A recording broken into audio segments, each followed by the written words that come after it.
Hello, everyone. Welcome to another session of Wellness Wednesday. So, today's topic is all about hormones. Today, we are going to discuss everything to do with different hormones and hormone related weight gain, right? So, this is especially important because I have so many clients that will come to me and those will discuss all about, hey, I'm eating all right, I'm exercising, I'm doing everything in my capacity to be able to lose this excess fat and nothing seems to work. So if you are someone in such a category where you are trying everything in your hand to be able to lose weight, especially lose fat, gain a lot of strength, and you're not finding any results, this is the video you should be watching. So we discuss about weight not only in terms of calories in versus calories out, but we are discussing about body weight and also in terms of different hormones, right? So this is important, so stay tuned. So today we will be talking about the main hormones, the five main hormones that are going to impact your weight gain. We are going to discuss about five main causes of hormonal weight gain, right? We are going to discuss about how we can prevent this weight gain and how are we going to bring back the balance to our body. If you are watching this live, say a quick hi. I can see Valerie's online on Instagram. If you're watching this live, say a quick hi. If you are watching this as a replay, please put a hashtag as a replay. If you have any questions for me at any point of time, please let me know what your questions are. I'll be more than happy to answer, right? So let's get started. So, number one thing, hi Trish. I'm just talking about hormonal weight gain. So, number one thing is let's talk about the five main hormones that are going to impact your weight gain, right? And I'm talking about the five main ones because those are the main ones I can fit into five. But pretty much most hormones that you come across are going to impact your weight in a certain capacity, right? So, number one is insulin, right? So, insulin is the blood sugar balancing hormone, as it's popularly known, but you have to understand that insulin is also a fat storing hormone, right? When you eat too much sugar, if the insulin exceeds your body's capacity, or uh, not exceeds, if you exceed your body's capacity of sugar management, which also means that if you are not having a lot of output, if you are not active, you have way too many carbs which are refined, way too many sugary foods, all this excess blood sugar can harm your body, and that is where insulin will be activated. Your body will start secreting insulin, and this insulin is going to take that sugar, convert it into fat, and start storing it into the body as fat, right? So if you are having a diet which has refined foods, this is the number one cause why you will see a lot of fat gain, right? So insulin is a fat storing hormone, it is a blood sugar balancing hormone as well, but that is the number one thing that impacts your body weight.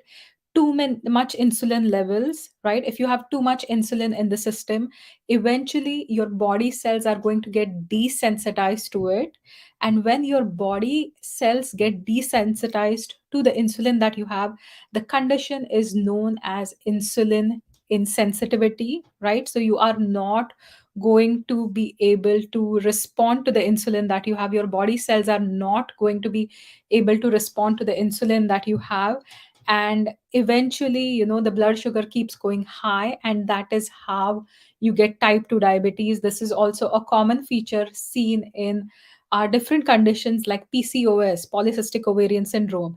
This is a common condition seen in different conditions which are leading to high triglycerides as well high cholesterol, right? So a lot of inflammation is seen here. So number one hormone we talk about is insulin.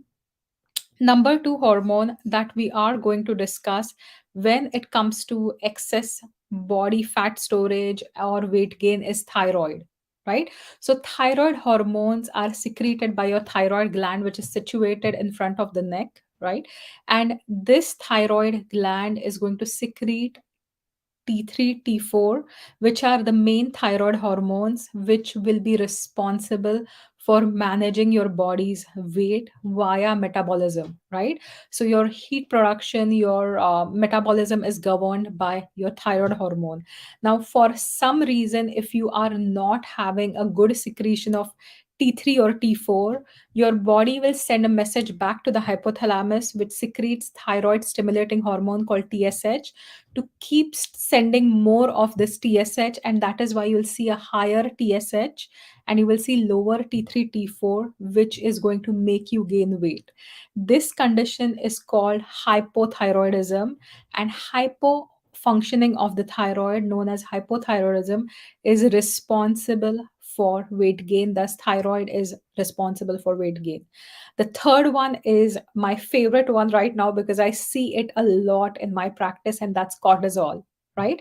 So, these three are common ones that I've talked about before. Wait for four and five because I'm not sure if you've heard about these hormones, right? So, number three is the cortisol. Cortisol is the long term stress hormone. If you have been under significant stress for a long time, you will eventually see signs like muscle loss and lots of fat gain, especially around the belly region. And the hormone responsible for it is cortisol, which is your long term stress hormone, right? So this is the third hormone that is responsible. And often, when I see a person, I can see a classical high cortisol picture. You may have a lot of back fat, you may have a lot of belly fat, you have a lot of water retention, sometimes there's hair loss, sometimes there can be darkening of these areas, right? So that shows me that a person has high cortisol levels. So these are the three main ones. Now, the next two ones are, I want you to tell me if you have heard about these hormones or not. So, out of the five hormones that I'm talking about leptin and ghrelin, right? So, leptin is the hormone produced by fat cells, and leptin is also the hormone which is going to help with feeling satiated. So if you eat something, and it is the fullness hormone, so it tells your body that okay, it's time to stop eating, right? So it is going to tell your hypothalamus, your brain, that you're full and don't eat anymore. Now if you are insensitive to this leptin, which is also seen in cases of obesity, right? So ideally, when you have excess fat, you should have excess of this leptin, because leptin is secreted by your fat cells. But what ends up happening is, just like there is the development of insulin resistance, there is leptin resistance, where your fats are secreting a lot of leptin, but you're not sensitive to it. Your body cannot identify it. Your body has inflammation, so it's not responding to it. And that's called leptin sensitivity. And often in obesity, when this leptin resistance or leptin sensitivity happens, what's going to occur is that you are not going to get the cue that you're full. And that is the reason why you just keep eating more and more, right? So whenever leptin resistance happens, you are not going to respond to the leptin, and you end up eating more and more. If you're watching this live, just say, let me know if you have heard about leptin before. Now, the next hormone that I'm going to talk about is called ghrelin, right? So, ghrelin is literally the opposite of leptin, and ghrelin is the growling hormone, the hunger hormone that's going to make you growl with hunger, right? That's why the name is ghrelin. Leptin was the sensitivity hormone, the satiety hormone, the fullness hormone, which tells your body you're full. Ghrelin tells your body that you're super hungry, it's time to eat, you need food, right? So ghrelin is going to increase the appetite. And often, ghrelin levels are highest before you eat and lowest after a meal, right? Now, when the research is done on this hormone, it is also seen that in people who are obese or overweight, ghrelin is going to be the hormone that is, not going to be yeah, your body is not going to respond to it. So That's extremely important, right? And ghrelin, again, there are a lot of different factors that it's going to be responsible for.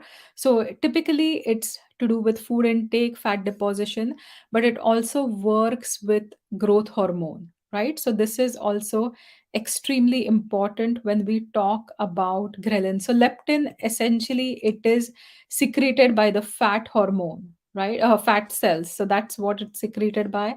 Leptin, especially, is secreted by fat cells. So it's extremely important, right?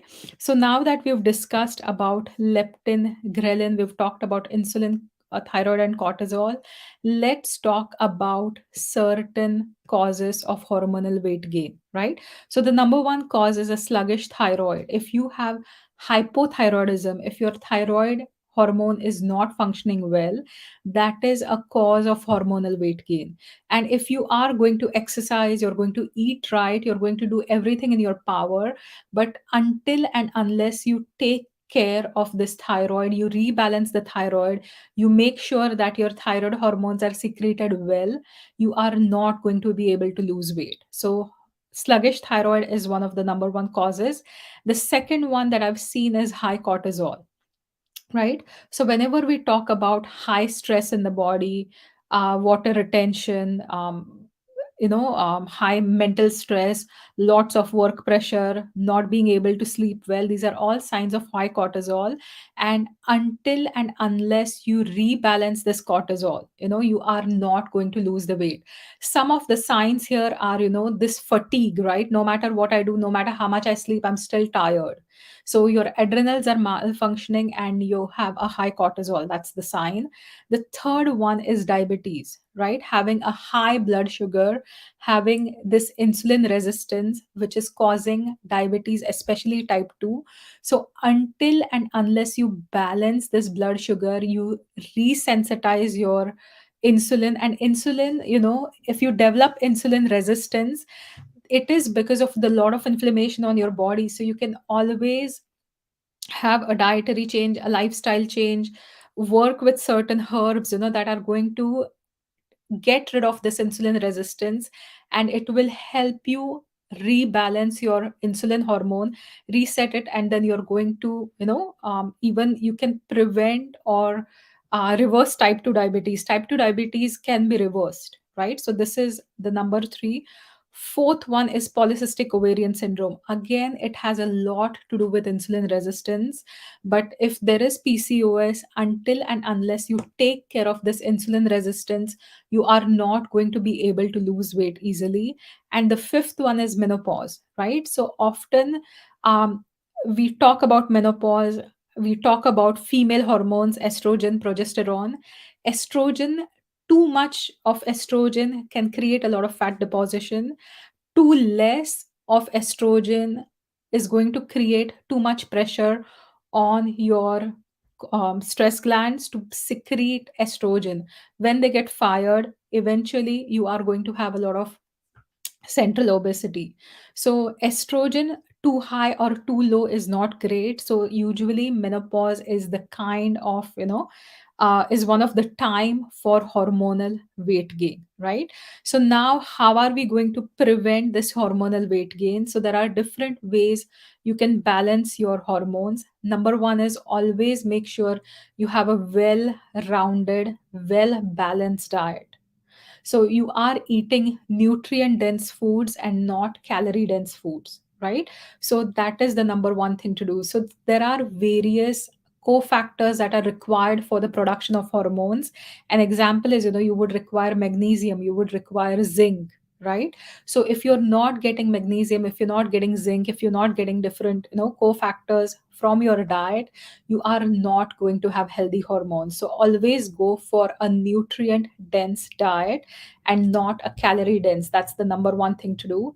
The second one is to avoid eating any animal products which will have a lot of hormones added, right? So if you are taking in, for example, chicken that is injected with some kind of hormones, or lots of products that have hormones added, like meats, for example, it will throw your body off balance, right? And dairy again is a very controversial thing. I know in Ayurveda we talk about dairy as one of the best things, but the dairy industry has changed over the years, right? Dairy is a natural product which will contain hormones. It does contain growth hormone, it will contain some hormones, and they may not be beneficial for your body in case you already have this excess growth of fatty tissue, right? So in Ayurveda, there is a concept called bruhan. So bruhan literally means that you are increasing the body weight, you're increasing the body mass, muscle mass, everything, right?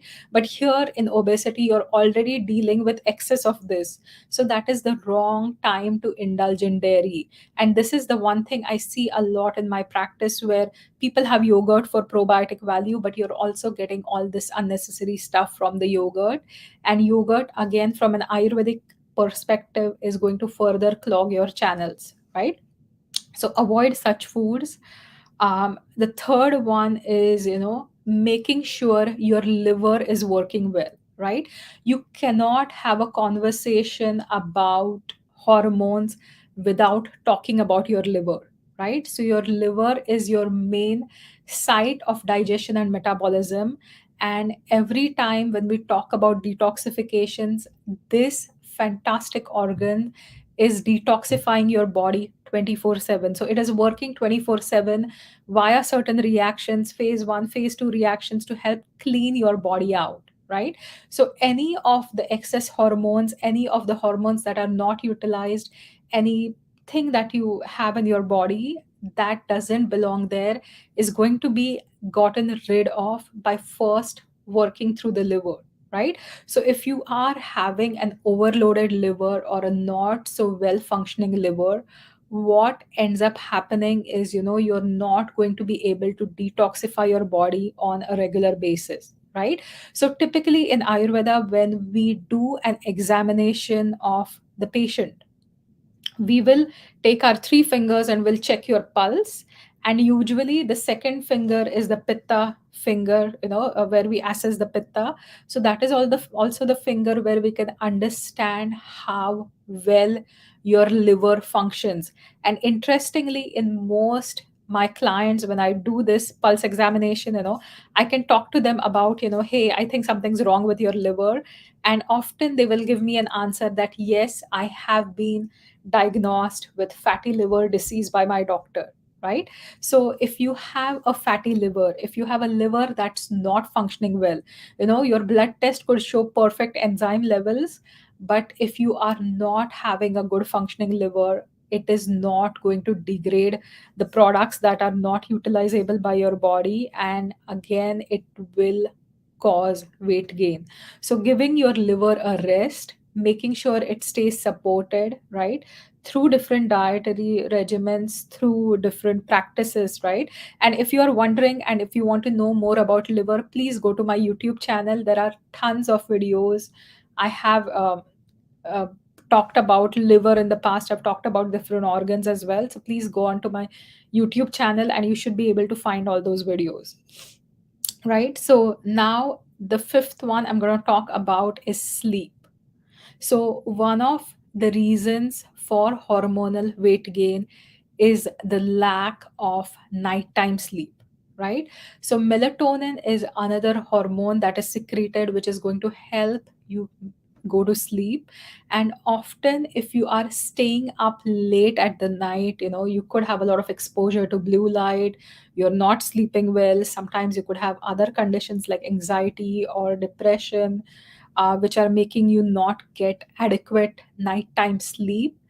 It is going to throw all your hormones off balance, right? So high levels of, if you have, a lack of nighttime sleep, it's going to throw everything off, right? So low melatonin is again going to impact different hormones. Hormones do not work by themselves, they always work with each other, they're always communicating with each other, right? So not having a restful nighttime sleep, and this has been proven that, your leptin levels are really low, your ghrelin levels are high if you are not sleeping well, right? If you are not sleeping well, you have a high cortisol level. If you are not sleeping well, eventually when your cortisol goes off, your thyroid will go off, right? So getting an adequate rest, especially nighttime sleep, is important. And make sure after 9 o'clock you switch off all your gadgets, avoid your exposure to blue light, and make sure you are having a really good rest, right? So these are a few tips. So for those who are joining me late, today's session is all about hormonal weight gain. We talked about the five main hormones responsible for weight gain. We talked about thyroid, cortisol, insulin. We talked about leptin and ghrelin. We also have discussed five main causes, different conditions that can cause this hormonal weight gain. And we've talked about how to prevent this hormonal weight gain by balancing your hormones. If you have any questions, you can post it here. If you want to know more about me or work with me, just message me. You can send me a private message or just post a comment here, and we can talk about how Ayurveda can help you get your body back to balance and how you can naturally rebalance your hormones. So we can discuss that for sure. So this is the last Wellness Wednesday of the month. Next month, all we're going to talk about is psychology in terms of food as well as nutritional psychology. We will be talking about psychobiotics. We'll be talking about the gut brain connection, anxiety, depression. So that's the topic for next week, right? And if you have specific topics that you want me to talk about, make sure you post it here. And I'm also going to post a quick 15-minute free appointment link. So if you are interested in booking an appointment with me, all you have to do is click on the link. It's a free consultation. There is you can just give me a little information about your diet, lifestyle, what you're struggling with, and we can talk about it and see if we are a good fit to work together, right? So namaste everyone, thank you for watching this live. I will see you next week. It's all going to be about psychology as well as food and nutrition for next week. So an entire next month, so stay tuned. Thank you and have a fantastic rest of your day. Enjoy.